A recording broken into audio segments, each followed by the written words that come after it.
საერთოდ ეს ურთიერთობა ასე პროფესიონალი კომპოზიტორსა და არაპროფესიონალი მომღერალის, ხალხური მომღერალი შეიძლება ბარდი იყოს, შეიძლება იყოს არ ქონდეს მუსიკალური განათლება, მაგრამ არანაკლებ კომპოზიტორია ისიც, იმიტომ ის ქმნის რაღაც ახალს და მისთვის უშუალოდ და საინტერესოს. ეს უშუალებელი პრობლემაა. ყოველთვის იყო ეს. მე მახსოვს მაგალითად ოთარ ვასილიჩ თავთაქიშვილმა დაწერა ნაწარმოები მეგრული სიმღერები. ატყდა და ამბავი ეს მოიპარა, ეს გამოიყენა, ეს შეურაცხყოფა ერის. დღეს იმ მეგრულ სიმღერებს პირიქით მიეცათ მეტი შანსი, რომ შესრულდეს თქვა სიმფონიური ორკესტრი.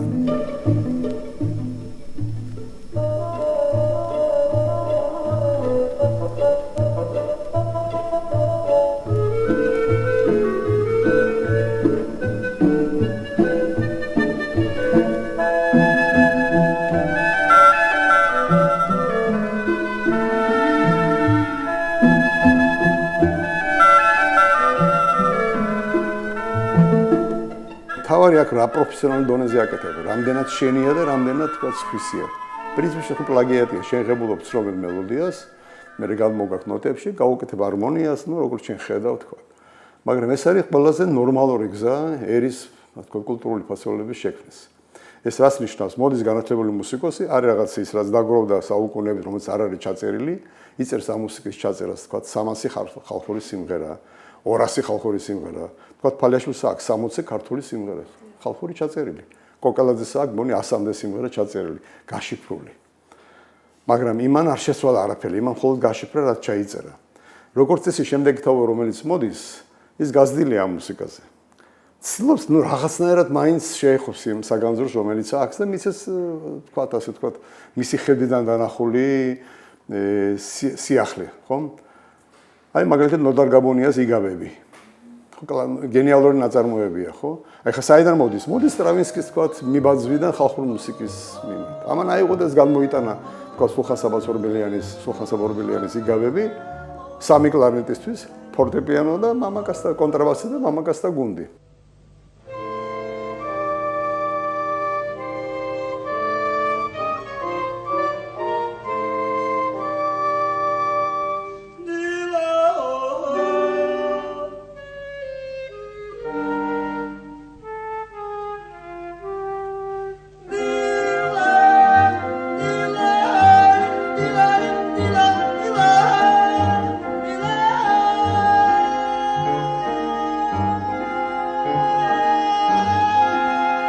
ყველა ვიცით საიდან მოვიდა ეს შემადგენლობა სტრავინსკის ნაწარმოებიდან კამერული მასკეთ ოპერიდან, თქო ბალეტიდან უბრალოდ ხო? ეს არის ჯარისკაცის მოგზაურობა თუ არსებობს ესე ქვია. არის ისტორია, ჯარისკაცის ისტორია, რომელიც დაიწერა სწორედ პირველი მსოფლიო ომის დროს. დიდი თანხა არ ჰქონდათ, შემადგენლობა დიდი არ ჰქონდა, რაც მისცეს 5-7 მუსიკოსი და დაწერა. ის გახდა კლასიკური ნიმუში, აი როგორ შეიძლება თქო რუსული ფოლკლორი გათანამედროვდეს გახდეს რაღაც სრულად ახალი და განსხვავებული. ფერი მიცა ახალი. თორე სტილი, ხალხური მეტყველების სტილი, თქვა ენერგეტიკა მუსიკის დარჩა იგივე. იგივე გააკეთა ზუსტად ნოდარ გაბონიამ. გიაყანჩელემ მოგდო, ეს არის ქართული ერთ-ერთი შედევრი, რომელიც ქართულ მუსიკაში დაიწერა.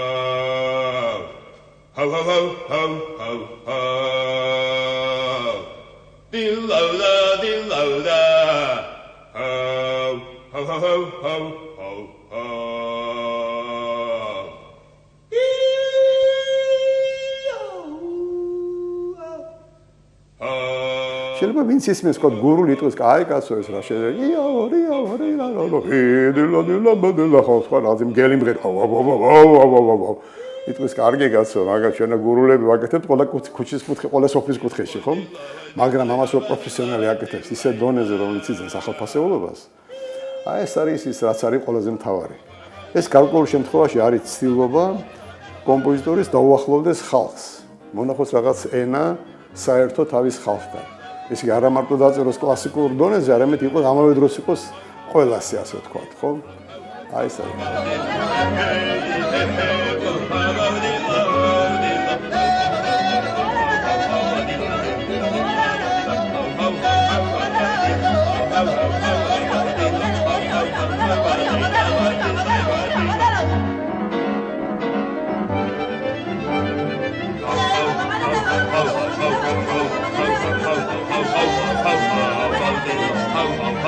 საერთოდ ფოლკლორში არის ის, რაც ხელშეუხებელი ასე გონია. აი ძალიან ნაღდია, იმდენად ბაჯაღლოა, რომ არაფერი არ ჭირდება ხა. რა უნდა გავუკეთოს კომპოზიტორმა ვარდანაშვილმა თქვა ნადურ სიმღერას, ხო? თავისთავად ის შედევრია. ერთი მე რაც შემიძლია, შეიძლება მომნახო რაღაცა ხერხი გაორკესტრების ისეთი, რომ შევინარჩუნო ის, რაც არის თქვა ნადურში და მივცე რაღაც ახალი ფერი. თორე პრინციპში აი ის რაც არის საფუძველი რჩება იდეალურ საფუძვლად. მაგრამ თუ შეხვდა ბიზინა კვერნაძის მუსიკას, იქ უამრავი მაგალითია, არა აღებული თქვა რაღაც ფოლკლორული ნიმუშის, რაღაც პატარაა წამოძახილის თქვა. ტირირორი, ტარიდერინდულა ჰონდელინდა პერი, ორკესტ პამ პამ პამ პამ, ტარადარამ პაპა, ბალეტიდან ბერიკაობა. ეხლა იტყვით, ნუ რა არის ეხლა რაღაცა პატარა, ჰოლილარი, ბარიდილა, ეს ხო გურული ჩანამგერია სუფთად ესე იგი, ესე იგი მოიპარა გამოდის, ხო? მაგრამ ეს იქნება მისია, იმდენად ორგანულია, რომ არიბადება კითხვა ეს რაღაცა და რაღაცა წამოიღება.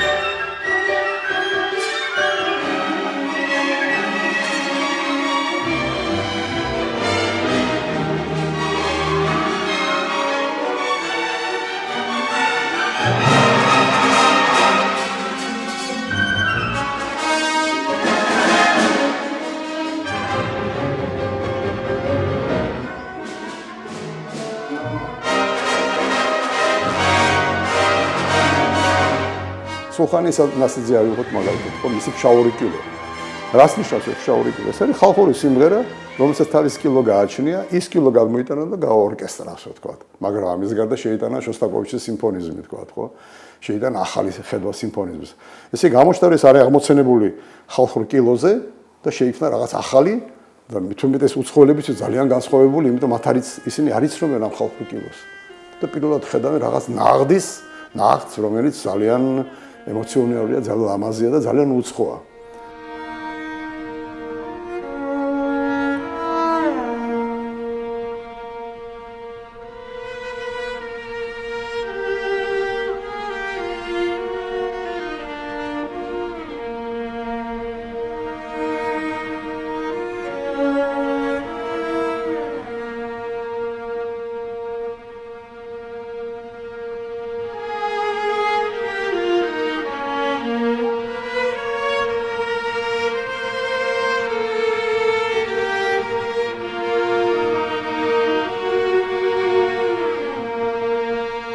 მე მგონი ძალიან კარგია. ეს არის მისი.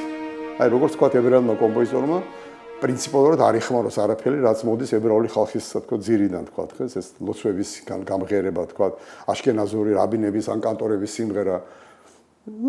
შეუძლია არ იხმაროს. მაგრამ გინახიათ კომპოზიტორი, რომელიც თქვა სახლში გაიზარდა ნორმალურად და ამას ყველაფერს მოცილებული იყოს. არა, მე არ მინახია.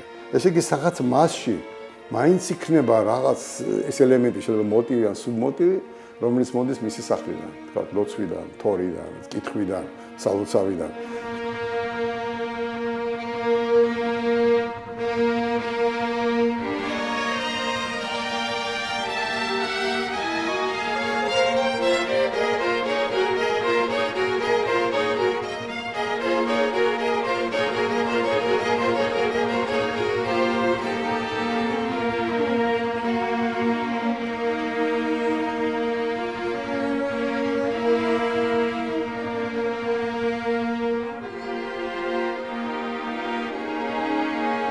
თუ გინდა მიაღწიო გარკვეულ არქაულობას, ესე იგი, უნდა მოხსნა ყველაფერი, რაც ტონალობას ეხება. ესე იგი, არ უნდა იყო არც დო მაჟორში, არც ფა მაჟორში, არც რაც მოცარტიდან, ბახიდან, ბეთჰოვენიდან მოდის. ის ჩვენში ზის და გონია ეს არის კანონი, მაგრამ ჩვენ გავიცნობ, რომ კლასიკური ჰარმონია სულ რაღაც 300 წელიწადი იყო. თუ უკან გადავიხედავთ, იქ 800-900 წელიწადი იყო ის სწორედ, რასაც ჩვენ ვძახით ფოლკლორულ მუსიკას, ან კილოურ მუსიკას, ხო? ამიტომაც მე გადავწყვიტე, რომ ეს ყოფილიყო კილოზე აწყობილი. კილო სწორედ ბრძანდებით. კილო არის სწორედ აღმოსავლური, ასე ვთქვათ, ბურდონი გაჩერებულ ბანზე, მოძრავი ხმა, მაგრამ ეს არის კახურ მუსიკაში. რავალი, საიდანაა ეს აღმოსავლური გავლენა ბევრ შემთხვევაში გაჩერებული ბანი და იმაზე მოძრავი ორი ხმა ერთმანეთს ეჯიბრებიან, ასე ვთქვათ, ხო? ეს ტრადიციაა. რატო არ გამოვიყენე ეს ტრადიცია და ძალიან კარგია ამ შემთხვევაში.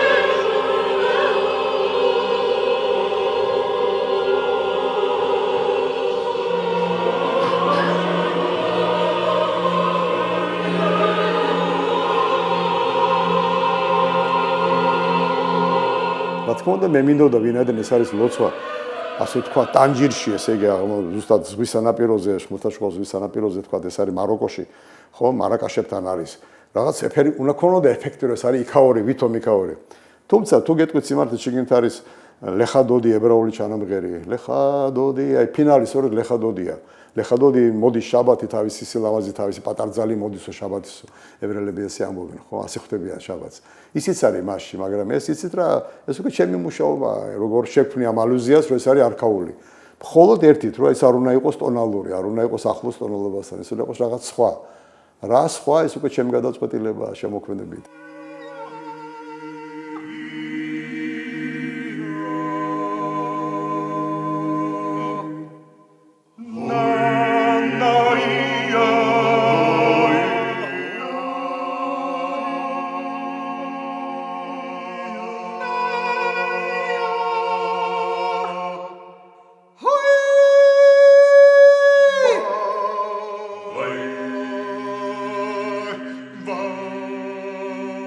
ჯერტია იდეა იყო რომ უნდა ყოფილიყო ქართული მედია მაინც ჩვენი ისტორია რაც არ უნდა იყოს ევროპიდან ჩარეული მაინც ჩვენი ტრაგედია ასე თქვა ცოტა გაზვიადებული ცოტა მოტყულებული მაგრამ მაინც ჩვენი ისტორიაა და ჩვენ გვაწუხებს ეს რომ რატო მანდა მაინც მედიას დააბრალეს ეს ყველაფერი თქვა პირველი ფემინიზაცია ასე თქვა ხო ქალბატონის პირველი თამამი გამოსვლა თქვა მამაკაცის წინააღმდეგ ხო იმიტომ რომ ქართველი იყო აშკაც ქალი პარეში და ბოლოს შვილებიც კი გაწირავ ამბობენ რომ არ გაუწირია მაგრამ დრამატურგიაში ხო კარგად ჩაჯდა ეს ისტორია და დღემდე ეს ამ ისტორიით დავდივართ, რომ მედიამ თავისი ქმარის გაწერა, შვილების გაწერა, საკუთარი თავის გაწერა, სამშობლო გაწერა, რაც თავარია, ხო?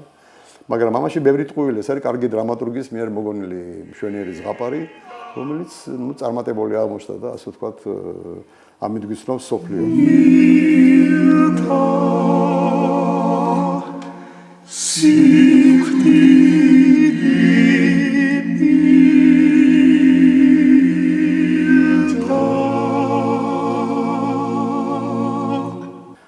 რა თქმა უნდა, გაუცილებლად უნდა ყოფილიყო რაღაც ქართული, რაღაც ელემენტი მაინც. რა ელემენტი ახლა? ლაზურის სიმღერა ჩვენ ახლა არ ვიცით როგორ იყო ნამდვილად, ხო? წარმოდგენაში შეგვიძლია დაუშვათ. აი, ჩემი მცდელობა იყო, რომ რაღაც სწორედ იცით, აი ეს რაღაც დაახლოებოდა იმ ქართულს, რომელიც ჩემ წარმოდგენაში შეიძლება ყოფილიყო ლაზური ან ზღვის სანაპიროზე თქვა ცხოვრებელი მეგრელების თქვა გელაზიგების სიმღერა ყოფილიყო თქვა, ხო? შეიძლებოდა.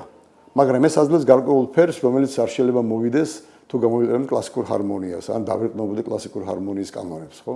ეს მხოლოდ შეიძლება მოხდეს ქართული, ასე ვთქვათ, აი გამღერებისთან დაახლოებით. და გამღერე ქართულად. აკორდები გამოვიყენე ის, რაც ძალიან ტრადიციულია ქართულ საგალობლებში, მაგალითად. და შეიქმნა ეს ფენომენი, რომელიც ქართული ქვია. ძალიან ხშირად მეუბნებიან უცხოეთში, რა კარგი მუსიკა რა, სულ სხვა არა.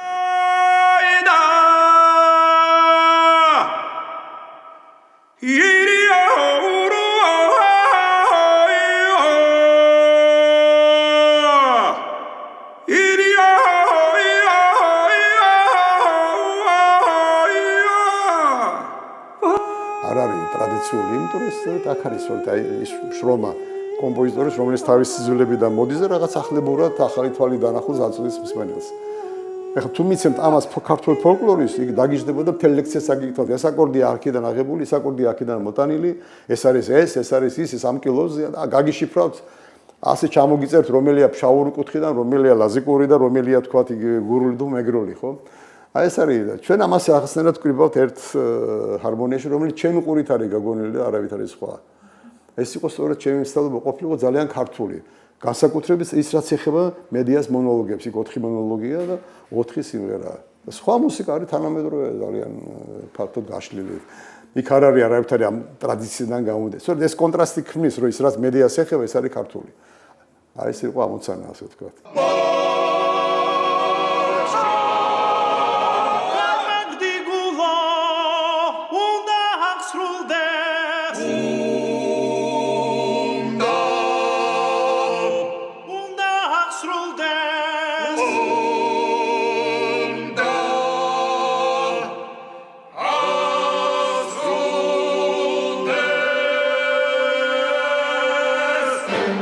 მნიშვნელოვანი ჩემთვის არის რაღაცნაირად აი საერთოდ რატომ ქართულ ფოლკლორთან მუშაობა და ქართულ ზოგადად ისტორიულ მუსიკასთან არის რომ მეც არ ყვევ საკუთარ წარსულზე, მგონი, ანუ სხვა კულტურების და სხვა ქვეყნების წარსულ მუსიკას რო ხმარობ რა, ან იყენებ რაღაცნაირად, მიღებული არის, ახლა არ არის თამაში პრობლემა, მაგრამ მაინც გრძნობ, რომ ანუ ახლა მე ვთქვათ ამერიკული მუსიკა რო გამოვიყენო ტრადიციული, ხო, აი რაღაცა ვთქვათ აი ტრადიციული country მუსიკა, ტრადიციული აი აფროამერიკელი მონები, რასაც მღეროდნენ რაღაცა მე-18 საუკუნეში. ცხადია, შემიძლია გამოვიყენო, მაგრამ მე არანაირი ჩემ წარსულში არანაირი რაღაცა არანაირ როლს თამაშობს ჩვენს ისტორიაში, ან ჩვენს გამოცდილებაში, ან ხო რაღაცა სხვა, უბრალოდ სხვაგან რაღაცას ვიღებ და მოვაქვს.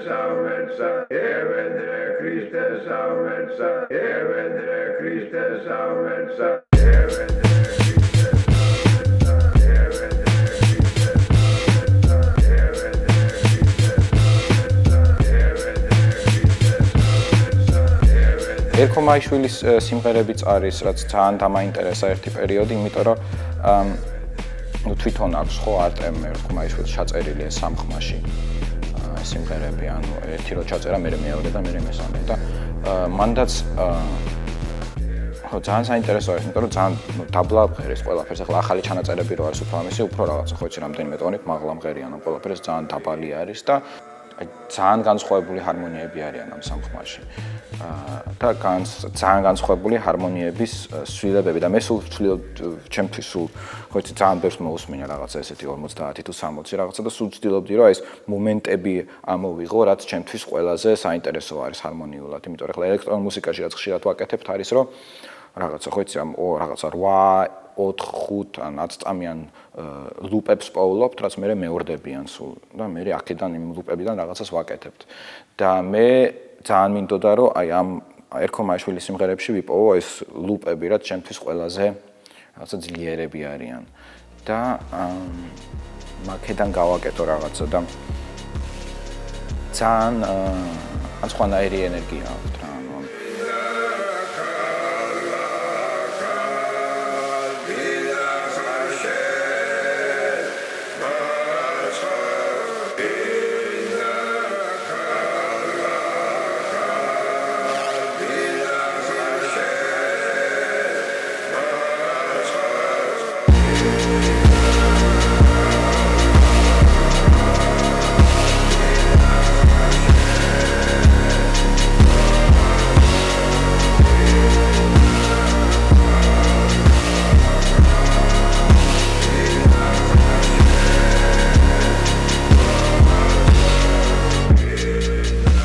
რაღაცნაირად მნიშვნელოვანი არის ქართულ ფოლკლორთან ჩვენი თაობის და მომავალი თაობის რაღაცა თანამედროვე ფორმაში შეხება.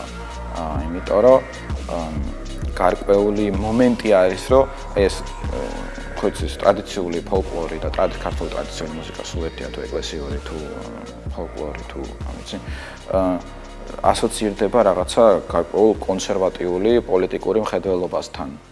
და ჩემი აზრით მნიშვნელოვანი არის რაღაცნაირად, რომ ეს მხედვები და ეს მუსიკა არ იყონ ერთად, იმიტომ რომ ქართული ფოლკლორის ძალიან თანამედროვე მუსიკა არის, ესე თუ შეხედავ, ძალიან ბევრი რაღაცა ხდება ქართულ ფოლკლორში, რაც კლასიკურ მხედველობიდანაც ძალიან თანამედროვე არის და სხვა ბევრი მუსიკა არ არსებობს სამყაროში, რომელიც ამას აკეთებენ.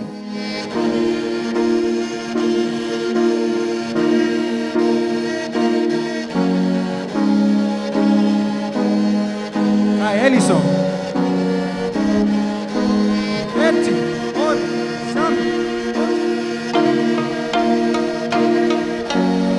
ხშირად მქონდა ეს განცდა, რომ აი რაღაცა ქართულ ტრადიციულ მუსიკაში რაღაცებს პოულობდი, რაც ჩემ მუსიკაში ისედაც შიგნით არის, მაგრამ ნუ აი ესე ცოტა ქვეცნობიერად. მაგრამ აი პირველად ესე აქტიურად შეხება რომ მქონდა იყო სვანეთში, სვანური გუნდი იყო, რომელიც ხო, გუნდი ლაშხეთი, რომელიც ძალიან მაღალ სოფელში ზახუნდერი ქვია იმ სოფელს. იქ იქ არიან ყველა, იქ მღერიან ერთად და არიან საკმაოდ მაღალ ასაკში, ძირითადი მომღერლები ერთი პატარა გოგო არის. და იმათთან მქონდა პირველად ესეთი ახლო შეხება აი ხალხური მუსიკა საერთოდ რა არის აი მუშაობის პროცესში.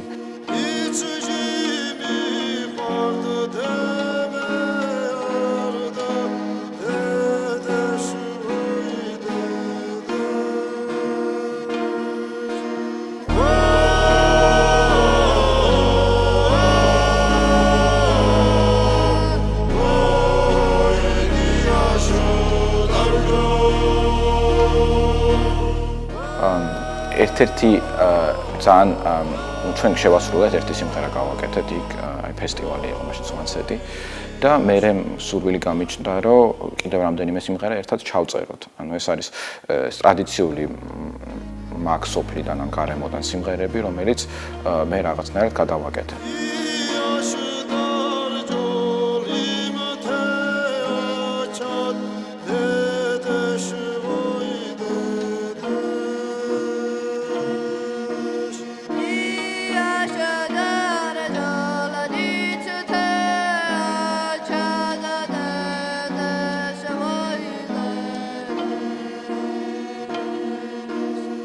ერთ-ერთი ესეთი სასაცილო მომენტი, რაც მგონი ბევრს ჩემთვის რაღაცა იყო, ხოჭი ცოტა გამოფხიზლებელი იყო, რომ ერთ დღეს რაღაცას მეცადინეობდით, ანუ რაღაცა კონკრეტულ ნაწარმოებს და ესე ქონდა ჩამოყალიბებული როგორ ვაკეთეთ და შემდეგ დღეს ვიწერდით ამ ნაწარმოებს და შემდეგ დღეს რო ვიწერდით, ნუ გარკვეული ჰარმონია სხვანაირი იყო.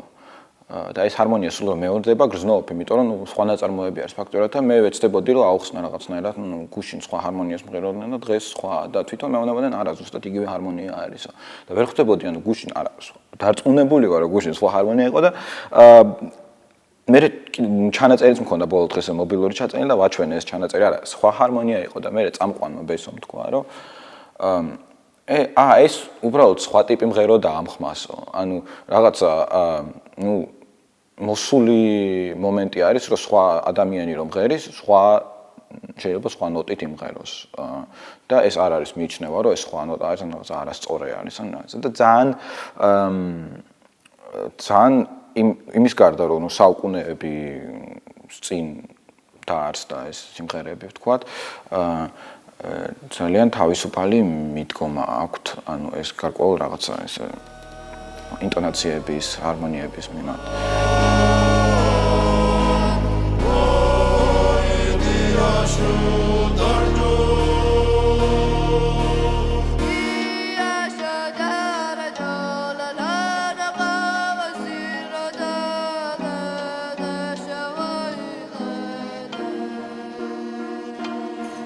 ძალიან საინტერესო იყო ჩემთვის, იმიტომ რომ ჩავწერეთ კონცერტი, ყველას ჰქონდა ახლოს ესეთი მიკროფონი.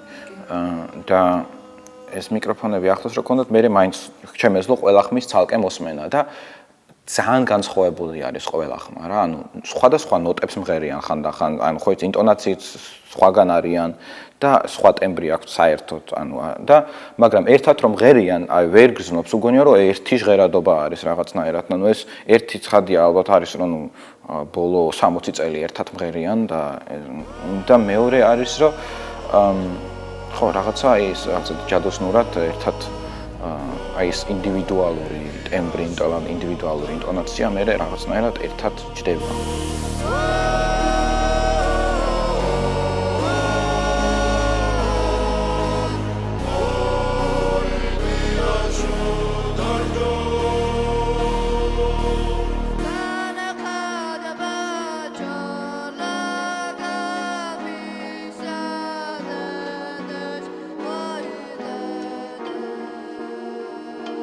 რაც ჩემთვის პრობლემატური არის, როცა აკადემიური მუსიკოსები ამ ხალხურ მუსიკას უყურებენ და მერე უცებ პრეტენზია აქვთ, რომ ჩამოყალიბონ, რომ ეს არის ახლა ნამდვილი ხალხური მუსიკა და ეს არის ყალბი ხალხური მუსიკა და უცებ კანონებს რო ადებენ ფოლკლორს რაღაცნაირად და მერე ბევრად უფრო კონსერვატორულად ხედავენ ამას, ვიდრე თქვა თვითონ მუსიკოსები, რომელიც ხალხურ მუსიკას აკეთებენ. ანუ ჩემი განცდა ახლა იყო აი იმ ბაბუებთან, ვისთანაც მუშაობდი, ძალიან თავისუფლად უყურებდნენ, თქვათ, ჩემ სინთეზატორებთან ერთად მუშაობ, იმის გარდა რომ პირველად მუშაობდნენ ახლა ესეთ რაღაცა, ესეთ ბგერებთან ერთად და ესეთ რიტმებთან ერთად, ძალიან თავისუფლად უყურებდნენ, ძალიან ღია იყვნენ, რომ ვთქვათ, ფორმა შევცვალოთ ნაწარმოების, ის ნაწილი გავიმეოროთ, მე სხვა ნაწილი გავაკეთოთ, მე რამდენიმე ხმა გავა, მე რამდენიმე ხმა შემოვა. მე მზად ვიყავი, რომ ეს ყველაფერი, ვერ გავაკეთებთ ამას, იმიტომ რომ, მაინც ტრადიციული ანსამბლი არის, ტრადიციული მუსიკა. და ჩემი შეხედულება არის, ახლა ვთქვათ, კლასიკური ანსამბლები, ვინც ხალხურ მუსიკას მღერიან, ამ მხრივ ბევრად უფრო კონსერვატიულად უყურებენ, რომ ეს არ შეიძლება, არა ეს წესები ესე არის, ესე უნდა გავაკეთოთ და ეს ვიდრე ვთქვათ ისინი, ვინც უკვე ბავშვობიდან ამას აკეთებენ და თან საკუთარი მუსიკა არის, რაც ჩემთვის ის არის, კაი ნიშანი არის.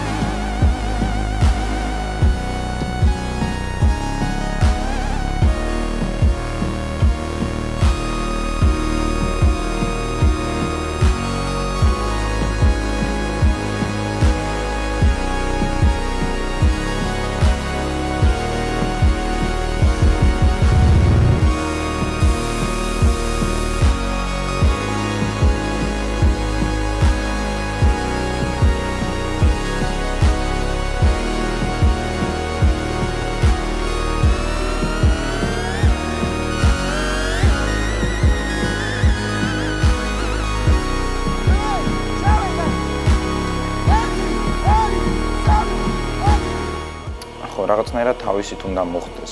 ეს პროექტიც ჩემთვის ჯერ დამთავრებული არ არის იდეაში, ვინ მინდა კიდევ თავი ბოლომდე მივიყვანო ეს სამი სიმღერა, რაც ჩავწერეთ და რაღაცნაირად შეიძლება ესეც არის პროცესის ნაწილი, იმიტომ რომ ძალიან რა ქვია, მეშინია რომ რაღაცნაირად არ გავაფუჭო რაღაცა, ეს არის სულ აი ამ მუსიკასთან, ქართულ ფოლკლორთან კავშირში აქვს ძალიან ჩემთვის რაც ნელ ხდის ამას და მაგიტომ პრობლემა მაქვს რომ ბოლომდე მივიყვანო ესეთი რაღაცეები, არის რომ ძალიან ხო რაღაცნაირად მეშინია რომ რაღაცა გავაფუჭო იმ რაღაცაში რაც არის, რაც ჩაწერილი არის და რაც გავაკეთეთ და იმ ხმებში.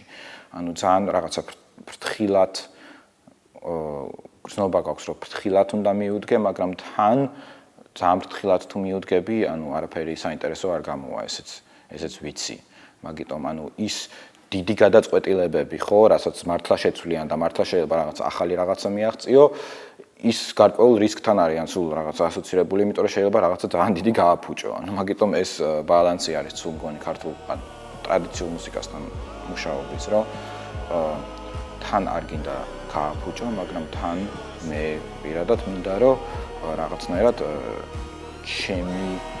მე რაც შემიძლია დავამატო.